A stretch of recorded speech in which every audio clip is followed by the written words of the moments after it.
നടക്കത്തില്ല വിഷ്ണു. ഇത്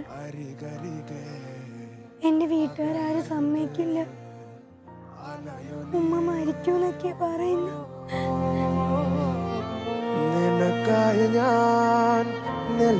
ചുമ്മാ പറഞ്ഞാ എന്നെ തേക്കാൻ വേണ്ടിട്ട്. തേക്കാനോ? ഞാൻ അവളെ ഒഴിവാക്കിയാൽ അവൾ എന്നെ കളഞ്ഞിട്ട് പോത്തില്ല. അവളുടെ വീട്ടിലെ സാഹചര്യം കൊണ്ടാ അവളങ്ങനെ പറഞ്ഞിട്ട് പോയത്. നീ എന്തിനാടി കരയുന്നേ? നിന്റെ ആരെങ്കിലും ചത്തോ? നീ എത്ര കരഞ്ഞാലും അവനെ നിനക്ക് കെട്ടിച്ചേരത്തില്ല. ഭീമേ, 2 ദിവസത്തിനുള്ളിൽ അവനെക്കാളും അനുയോജ്യനായ ഒരു ചെറുക്കനെ നമ്മുടെ ജാതിയിൽ നിന്ന് ഞങ്ങൾ കണ്ടുപിടിച്ചു തരും. അവനെ അങ്ങ് കെട്ടിക്കോണം നീ. 8-9 വർഷം ഞാൻ സ്നേഹിച്ച ആൾക്കാട്ടി അനുയോജ്യനായിരിക്കും 2 ദിവസം കൊണ്ട് നിങ്ങൾ കണ്ടുപിടിക്കുന്നത്? അതൊന്നും എനിക്കറിയണ്ട. നിന്റെ ഇത്തേം അച്ഛൻ പറഞ്ഞ നിനക്ക് ഓർമ്മയുണ്ടല്ലോ. ഉമ്മ അവൾ അന്യജാതിയിലുള്ള ഒരുത്തന്റെ കൂടെ പോയി കഴിഞ്ഞാൽ പിന്നെ ഞാനും എന്റെ ഇക്ക അങ്ങോട്ട് കയറത്തില്ല. അവളങ്ങ് പോവാ അവന്റെ കൂടെ. ഉമ്മറ്റയ്ക്ക് കാണത്തോളൂ.